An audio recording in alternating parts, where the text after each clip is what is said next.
Lord the One, the perfection of love, harmony, and beauty, the only being, united with all the illuminated souls, who form the embodiment of the Master, the Spirit of guidance.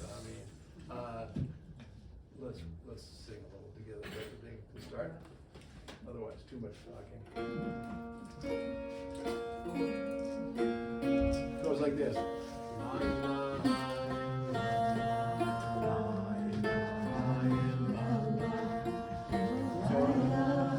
I need to explain for you, Thomas? Okay. So give me a moment. So,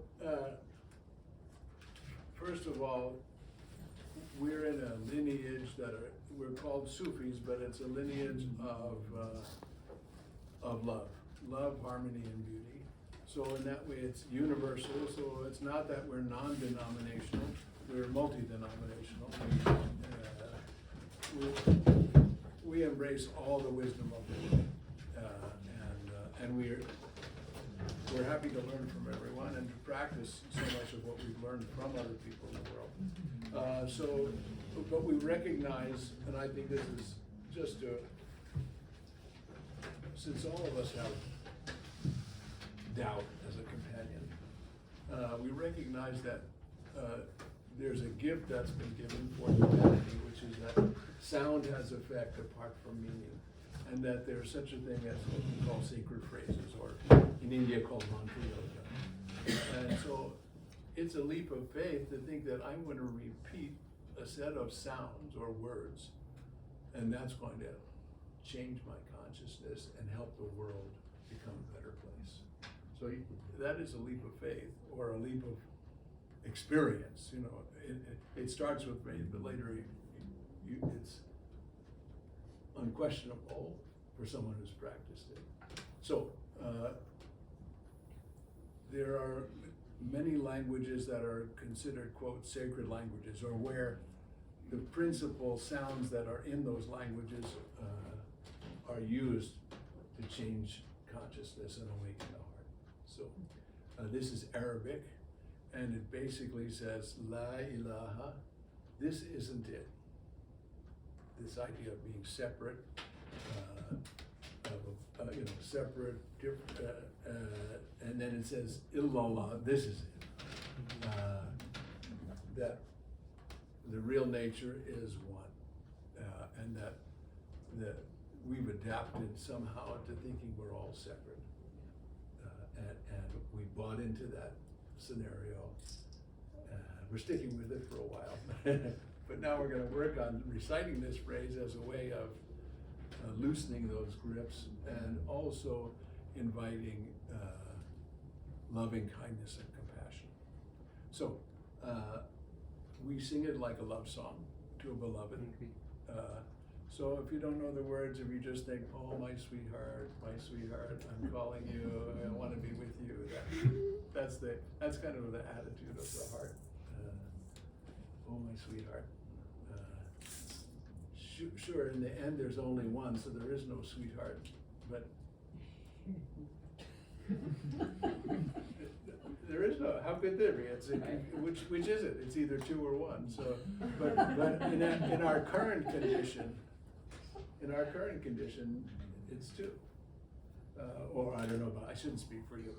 But so understanding that, then we know that love, the path of love, is the quickest way to overcome the thought of self, which is the enemy of freedom.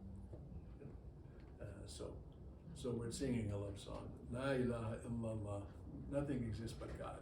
Or nothing exists but that reality which is beyond our view, which we can't see, but we're aiming toward it with our, we've got our arrow out and we're aiming toward it. We can't see it, so we're just taking aim as best we can.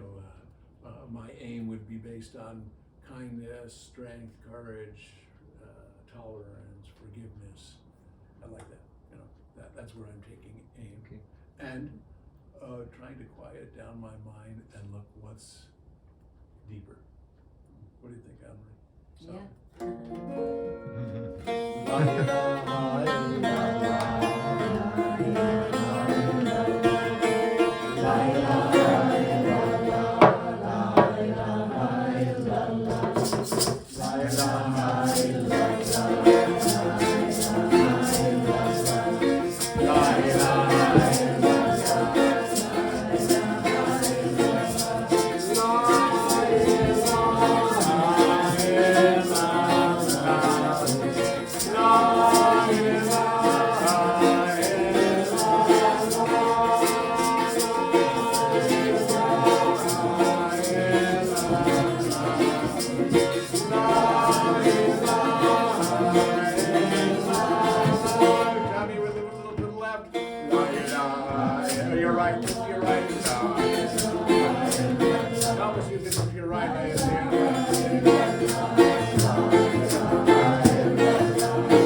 Okay, one more chorus for our friends.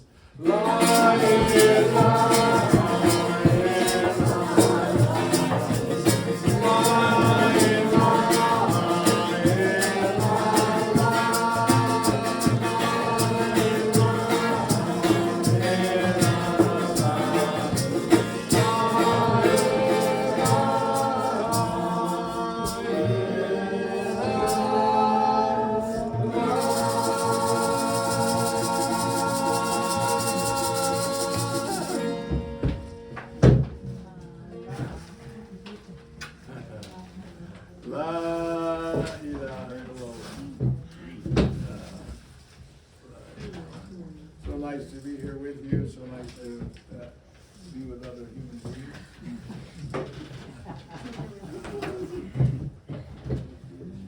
I don't know. I know you only came because the title was very rich. I'm sure that.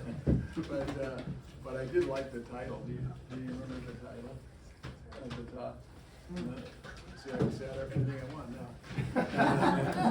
The title was Perennial Wisdom in a Crazy World. Or what is the place of perennial wisdom in a crazy world? I know you can all answer that. Inside the heart? Say that again? Inside the heart? Okay. And where is that? Where's the heart? Inside the heart. But I like starting with the Nasruddin story, even though you've heard most of my stories. There we go. But this one is about, so Nasruddin is one of the great masters who teaches us, and in this case, he and his wife are very poor, and it's winter time. They've run out of firewood. And so Nasruddin's wife says to him, and she calls him Khoja, which is like in India, Khwaja, master, teacher. Khoja, you have such a close relationship with God. Why don't you call him up and say, you must have so much extra firewood for hell. Could you spare us a few logs so we won't suffer so much? We'd have some warmth in the house. So Nasruddin says, oh my dear, no, it doesn't work like that. Everybody who goes to hell brings their own firewood with them.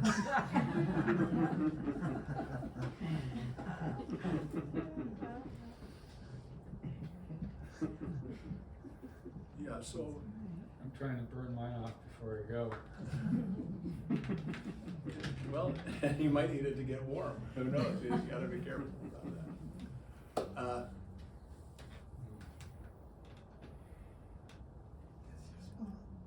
We are living in a crazy world. There's no doubt about it. But I'm certain that at every period of history,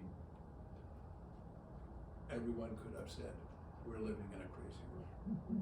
I don't think there's a period well, certainly there's some days are better than others, there's no doubt, and some periods are better than others. And there's been golden ages, so to say, that have come and gone. So it's not, every day doesn't have the same temperature, for sure.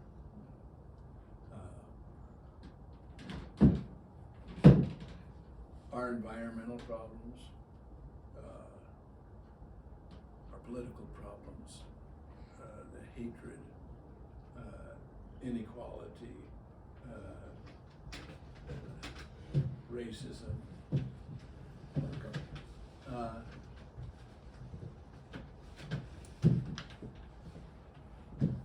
the source,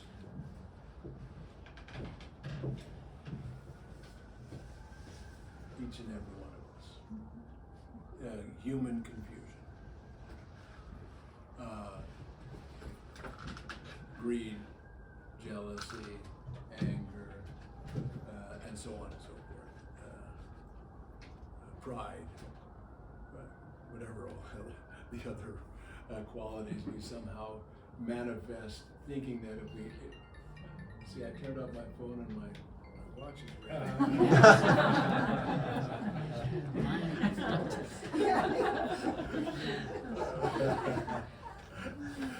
And not only that, it was Merchant Abraham.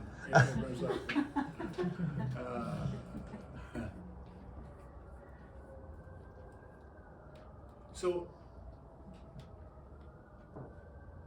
perennial wisdom, especially if we look at our lineage, has given us, it's like tools to develop ourselves so that we can meet whatever's arising with the most beautiful potential we have to be of service, to be kind.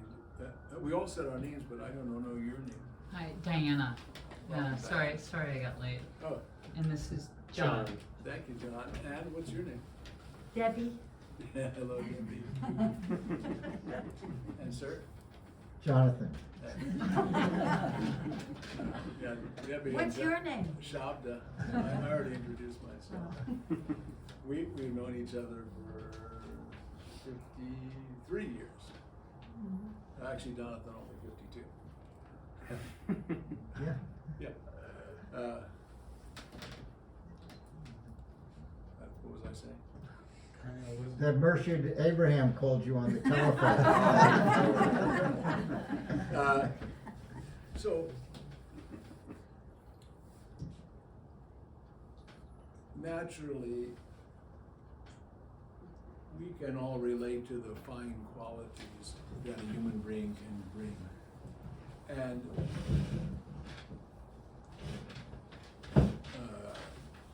kindness, compassion, tolerance, forgiveness, strength, maybe I said that, patience, tolerance, endurance, integrity,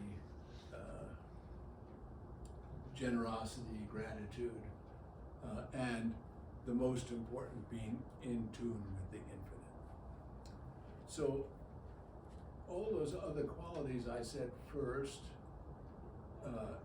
everyone would agree those are the fine qualities, having a spiritual path or not. But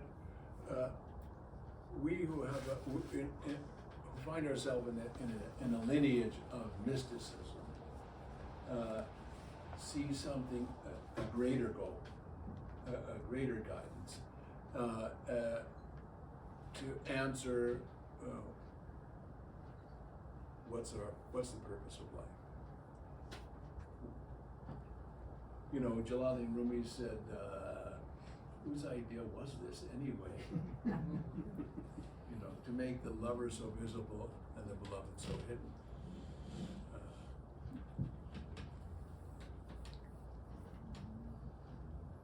So,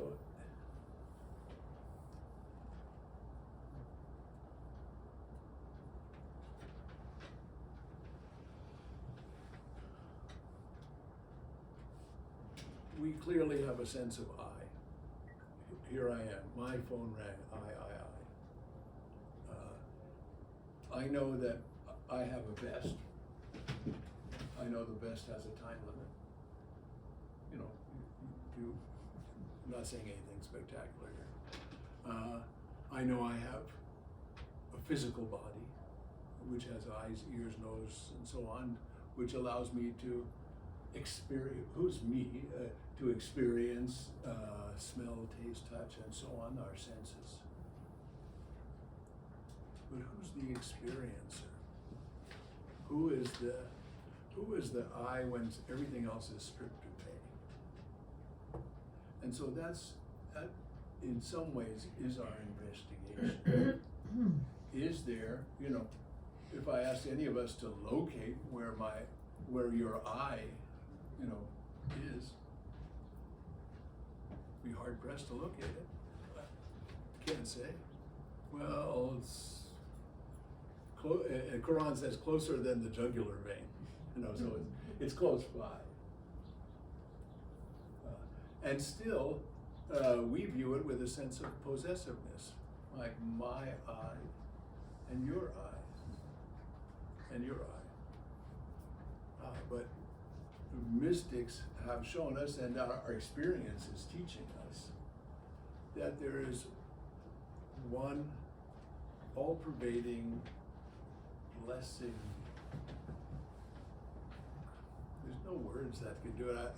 We call it God, but who knows what you think of when I say God? Some stuffed shirt in some other realm, looking like your father pointing out directions. So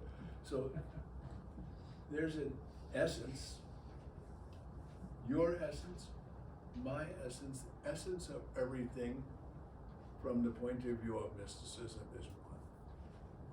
There's no two, one. That essence, for some reason, unknown to us, manifested in variety.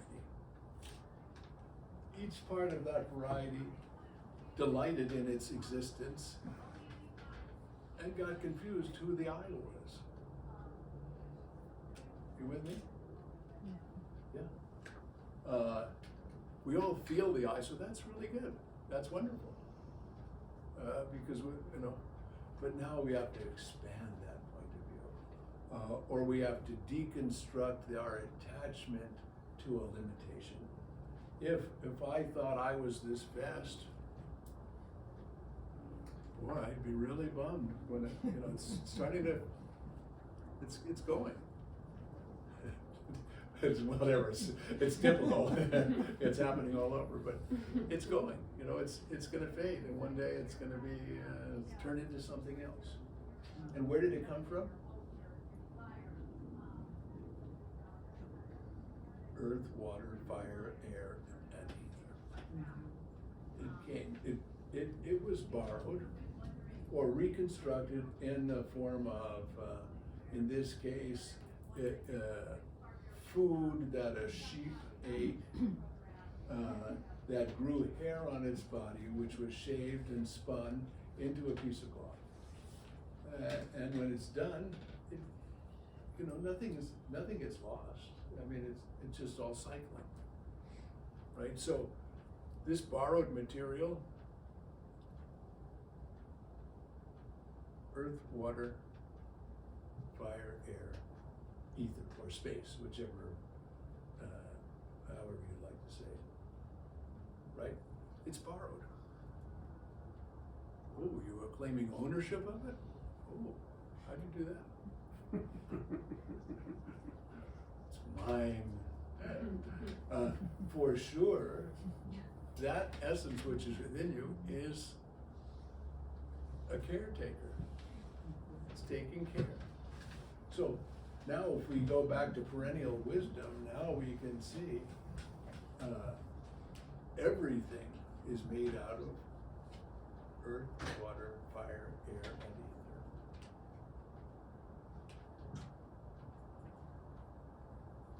Everything's talking to everything. It's all related.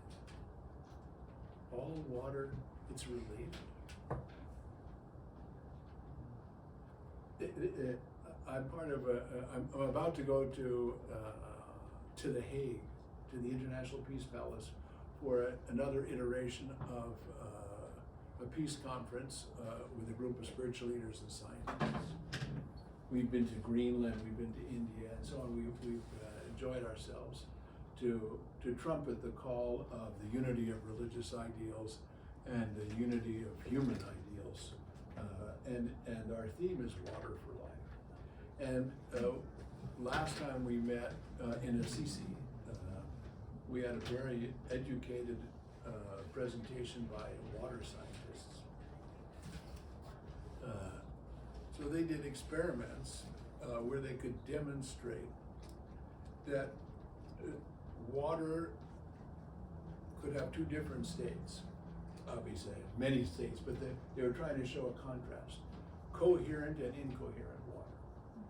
So coherent water looked like, so we've all had science lessons, so we know H2O is made out of molecules.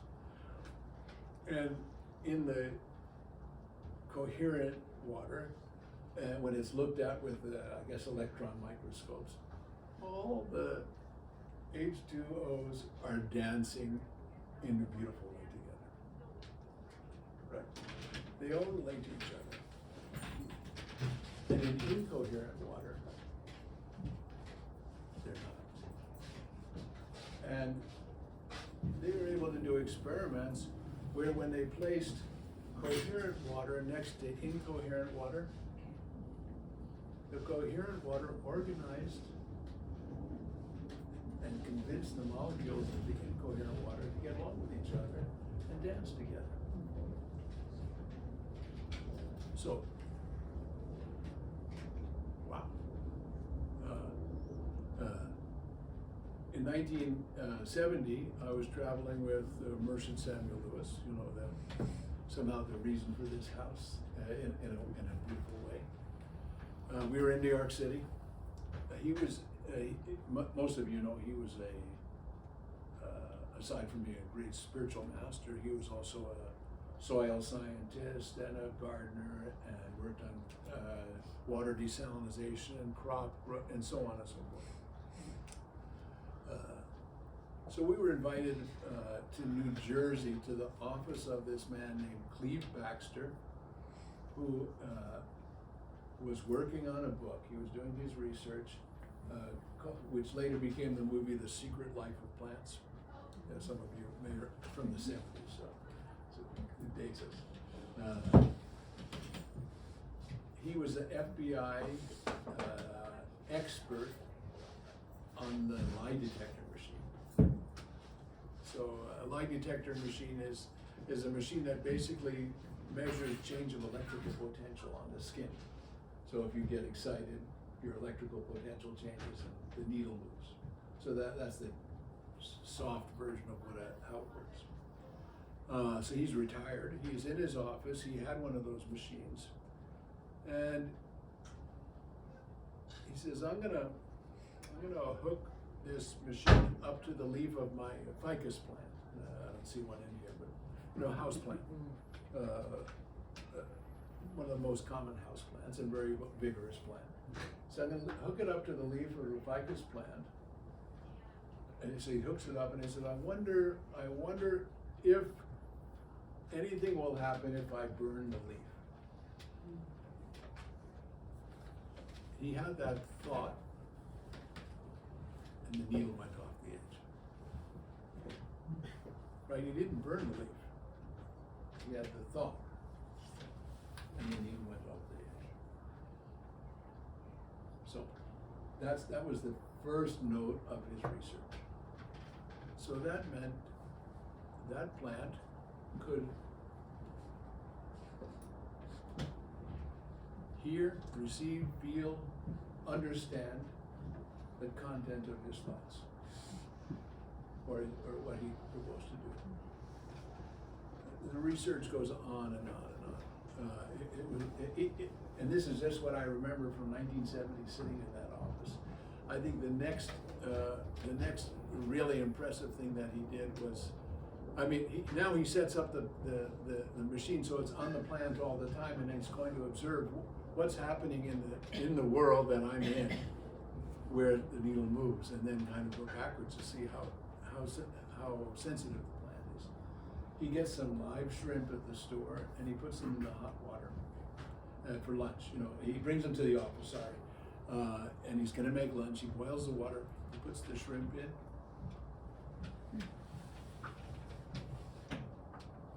So, Shakur just told me some very, very difficult news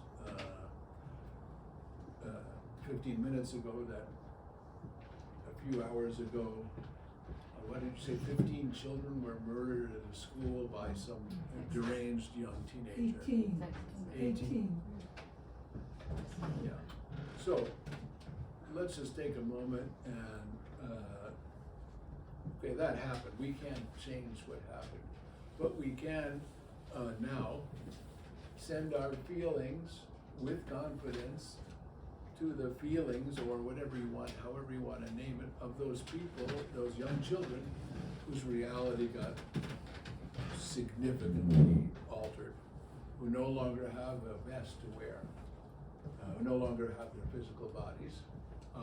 For me, I'm speaking about this in a way where I have confidence that their reality continues, just not in the way that we perceive it, or but life goes and continues on. So why don't we just take a minute with our breath and send them what you feel they'll need. Bravery, surrender to the circumstances that arose, courage to go forward, strength, ease on their path. So let's take a moment.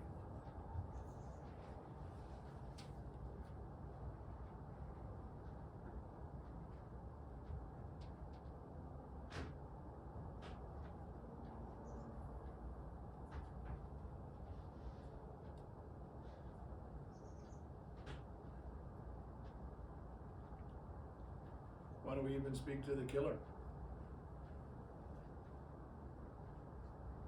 It's killer's essence, our essence is the same. More confused than most.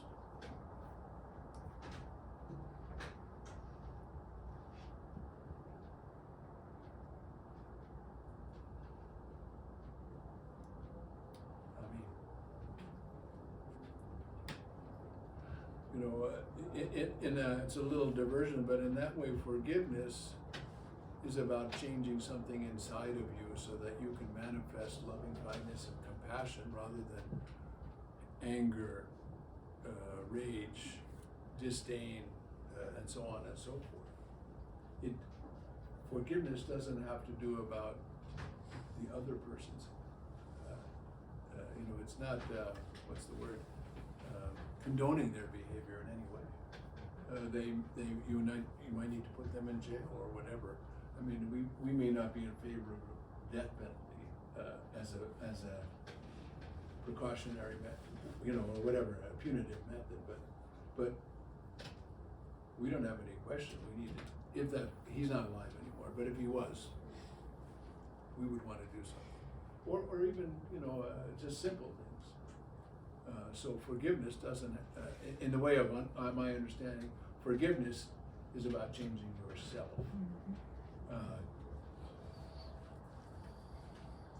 Not the other. Changing yourself. So, go ahead, Shakur.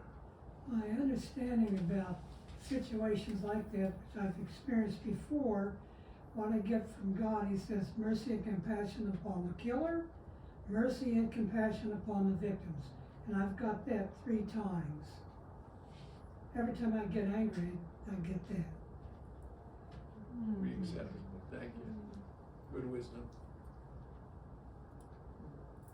So let's go back to perennial wisdom. I want to keep an eye. So yeah, let's go back to perennial wisdom. Perennial wisdom not only teaches us the fine qualities of being a human being, but it gives us spiritual gym practices. So ways to work out that gives us the strength to meet life. Because which way will you get more accomplished? If you're disturbed and angry and dizzy, or there's part of you that's able to keep calm. In my point of view, calm is the way. It doesn't mean, don't misunderstand me, that you shouldn't be passionate for the goal and passionate to make the change you want. Most of you have heard the quote from wisdOM. When we were with him, it was Vietnam, and that was unspeakably horrible for so many of us. And then when we saw the results of going back to wisdOM, sorry, he said, I'd like to go to a peace demonstration, which we had many of. I'd like to go to a peace demonstration where the demonstrators demonstrate peace. Okay. So how do we be passionate and peaceful? Clearly, these are 2 sides of a coin. of the spiritual path.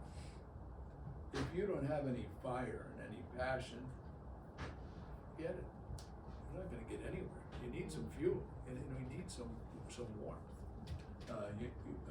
You need to set goals and so on, and then work on those goals, whether they're small goals or the biggest goal, or seek ye first the kingdom of heaven, and all else will be added. That from Master Jesus. So we've been given that teaching, and I subscribe to that. But at the same time, the kingdom of heaven can be reached by small goals on the way.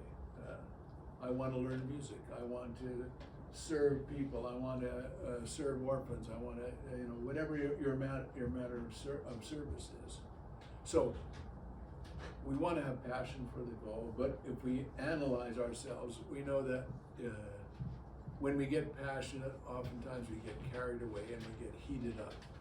And then we also have attachment. Attachment means our happiness is based on the outcome of our wishes. Big mistake. From my point of view, that essence, which is us, is radiant bliss. It's Ananda. In fact, in India, it's called Sat Chit Anand. So, our true nature is that.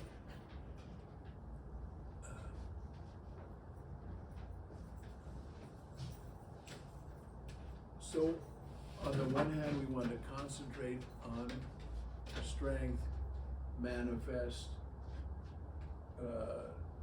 passion for the goal, and like I said earlier, it's liking as shooting an arrow at a target you can't see. There's no question about it. We don't know the destination. If we did, we'd be there. In the real sense, we would arrive. And then in the end, we'll see there is no destination. We've been here the whole time and just been confused. But no matter.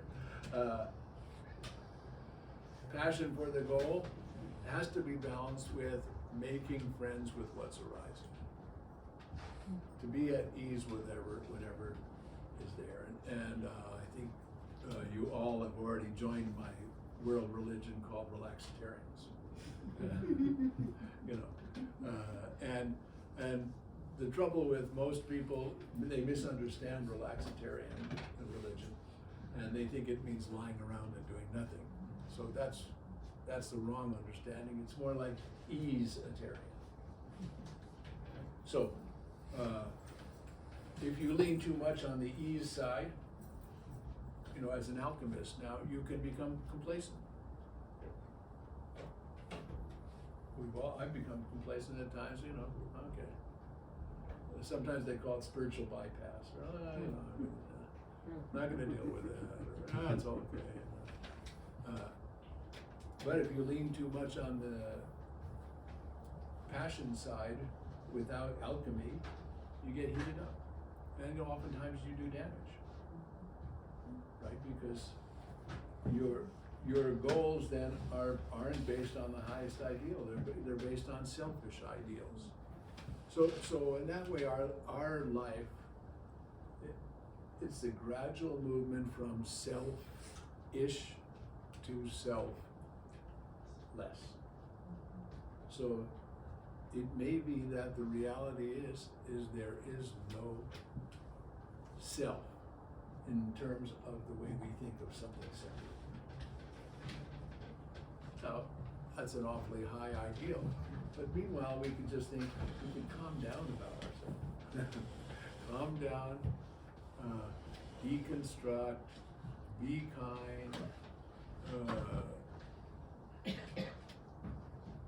and be useful. So perennial, let's to go back to the perennial wisdom, to go back to the crazy world.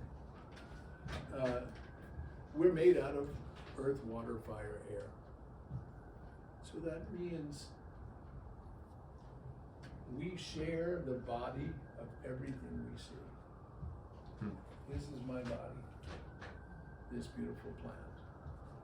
The trees are my body. I'm their body.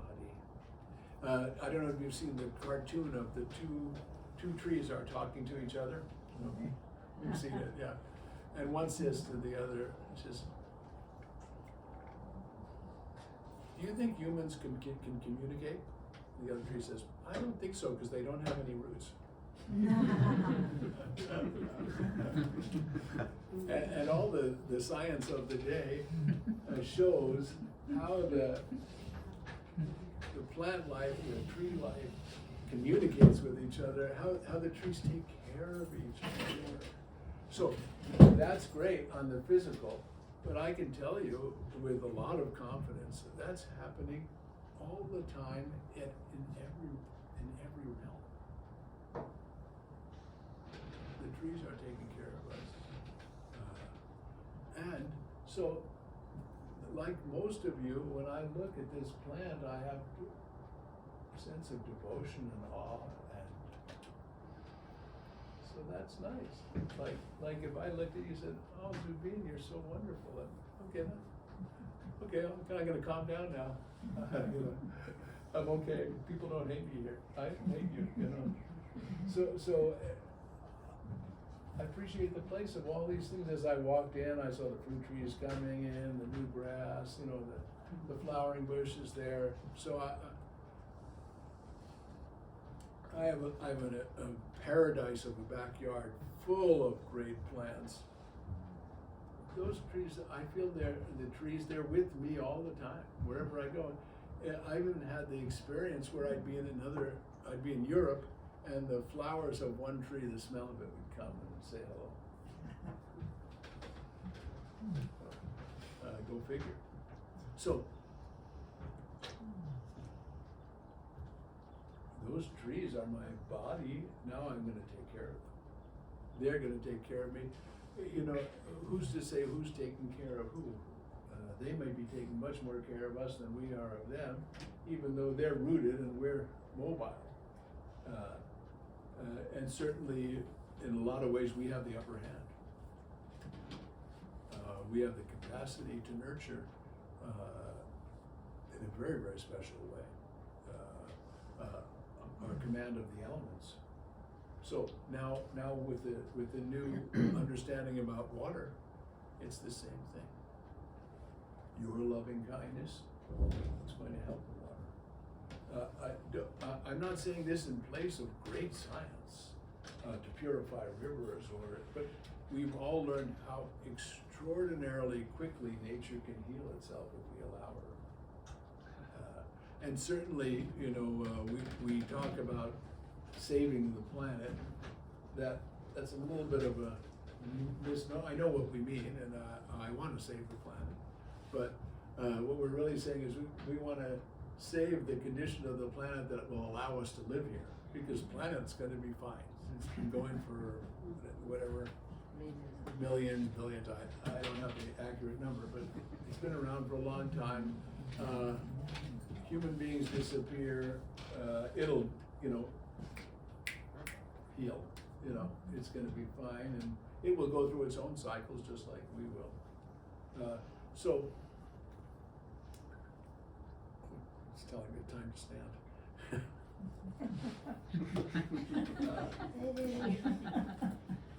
1 second, see here. Perennial wisdom includes going to the gym. I just want to, you're all mystics, and I want to emphasize that recitation of great sacred phrases, meditation, and all the great lessons that we have in our lineage, they are extraordinary at developing you so that you have the strength to be able to remain calm in everyday life. Because if you get excited, you're not going to be that effective. You get worked up, you get angry, jealous, scared, lack of self-worth, you know, self-loathing, all those are all going to impede your ability to be of great service. Would you agree? Yeah. So how do we develop that? not just by physical, so we do need physical prowess, take care of our bodies, that, there's that saying, this is not my body, this is the temple of God. Okay, so that's still taking a dualistic point of view, but we can catch what it means. This is not my heart, this is the altar of God. We know those words. We need to care for our physical, our mental, emotional, moral, and spiritual. And I'm very, very proud or deeply grateful to our lineage practice that I received from my teachers and that I try to share openly. But there's many ways to approach it. But I know that that's going to make me a better scientist, a better politician, a better whatever it is, that a better musician, because if I make music for selfish purposes, makes the music not so nice. That's true with anything. But we have to be patient and loving with ourself, our confused notion of a self, because that's how it is. This is how it is right now. So if I'm skillful and you make a mistake, I'm going to try to be kind and say, okay, how do we direct that kind of kindness not only to other but to self? So we want to have that, kindness should be to self and other. And at the same time, hold ourselves to a good standard, as high a standard as we can. Okay, Sierra, you wanted to ask a question. Well, I'm confused, and I know I'm confusing too. Speak up. I'm confused, and I know that I'm confusing too. And it seems to me that we're saying everything in the universe listens to everything else. But it's like, Wait, there's too much other noise. When I was saying, and go ahead. everything in the universe listens to everything else, with the exception of perhaps humans, who I don't see necessarily being able to listen to each other, and I think that's a lot of our problem.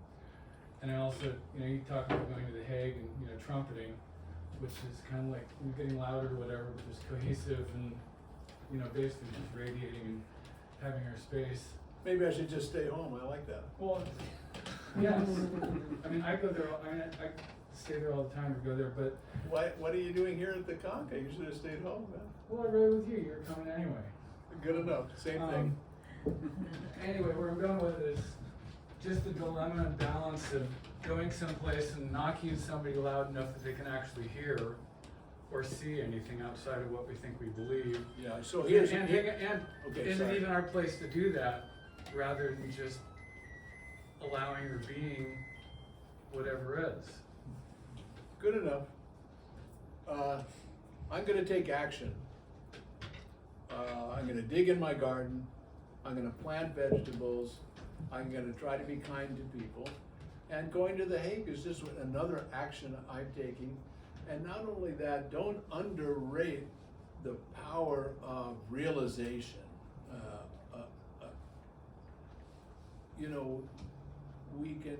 We turn to the great messengers of the world for their wisdom and how it's spread. So I feel that there's a chance that a gathering of advanced mystics.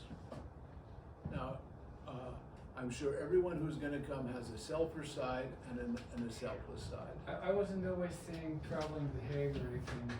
So what are you trying to say? Don't act or act? No, What do you want? I was just talking about the dilemma between the two, because both are having an effect. Cohesive water, if you're just being, you're affecting everything around you. You don't necessarily have to go anyplace. Without a question. And at the same So, time, how do we What's the also- question? How do we change the fucking world now without losing our peace? Because there's a lot that needs to be done. And how to be the cohesive and go do what we're doing, but actually shake the tree too. We do it by doing our best. We do it, just do your best. Do what you are called to do and do your best to be peaceful. Because You want to change the world to a peaceful place? Work on your peace. Work on yourself. We all know that when you point your finger, you have 3 fingers pointing back at you. So, right? So, oh, okay, maybe. So we have to change. We have to change ourselves, but we want to find a balance because it's true that there are great beings who have just retreated, gone into a cave and spent decades becoming beacons of light and could affect the world from there. So that, that we shouldn't rule that out. And everything's perfect just as it is. It's, you're skipping levels. Without question, everything is perfect. There's no question about it, but not at the level of our experience. So this is what we have to deal with, and this is the world we're in. And let's not get too carried away. We are on planet Earth, which is part of a solar system, which is pretty big. Sun's a big thing. I've really been trying to reflect on the sun and what's the sun within us, and what's the element of fire in us. What's the heater in us? How do I relate to my own fire? Come on in. Come, welcome. Yes. Come, welcome. Okay. Our little solar system. When you look at it from our galaxy, the Milky Way, everybody, I think you've all learned that we are in a galaxy called Milky Way. Our whole solar system looks like a grain of sand. It's teeny. Oh, and latest count of how many galaxies we believe there are. Latest count. I shouldn't limit it. 500 billion galaxies. Let's not get too carried away. About 2022.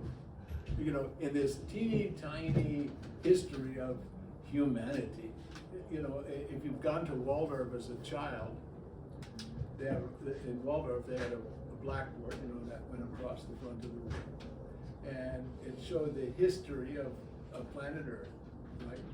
And it talks about this age, I don't remember all the Pliocene, Miocene, age. And so this is like, let's say, 30 feet. The human part was the last 3 inches. Let's not get too carried away.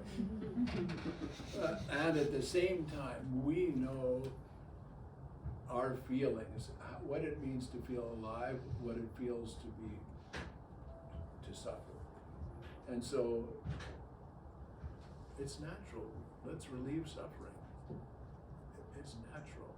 So we don't want to go and go to someone who's suffering and saying, oh, you should work on yourself. Because you're eternal. No, we want to relieve their suffering. When they have enough food to eat, they have a nice place to sleep, things calm down, then we might say, okay, let's see, maybe you should enter your breath stream, find a way to really find the true happiness which is within. The real happiness, feeling the blessing of this path that we've been on, or that I've been on, I feel at home in my heart. So I can tell you that pretty much wherever I go, I feel at home. I don't feel like, I can't wait to get back home.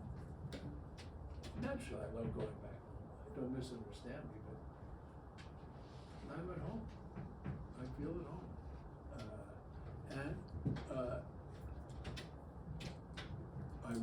I've gone through a lot of difficulties in this life. What others might call out difficulties. I'm still happy. I feel happy. So, where did that come from? I credit the result of following this path. That this path is effective and it works if you apply yourself. You have all the tools you need. Apply yourself. Don't worry about being an accountant. You don't have to be an accountant. The world, the universe will account fine enough. Do your best. You know, enjoy your successes, enjoy your failures. You'll trip, you'll fall, learn from it. You know, try not to repeat your mistakes. So I think I've gotten to 7:01. It's dinner time. We hardly even scratched the surface. But I think we answered all the world's problems. So great to be with everybody who may end up viewing this, and it's very sweet to be with you all. And let's be kind to each other. Let's be happy, and know that there is meaning for us to send our prayers to wherever we want to. And we don't have to account, we don't need to take credit and say, oh, I prayed for the people in Ukraine. Or did it do anything? We don't even, just let's do it. Just make your heart peaceful. The atoms around you will dance to your peacefulness, just like the coherent water. Everything will dance in the way your heart vibrates. Oh, if you're sad, the atoms around you will dance sad. If you're angry, the atoms around you will dance angry. The trees around you might wither. And so on and so forth. So let's get out there and we don't want to say save the world, but do our best to be of service, to be happy, and to enjoy each other's company. There's no question that as a species, we need affection, because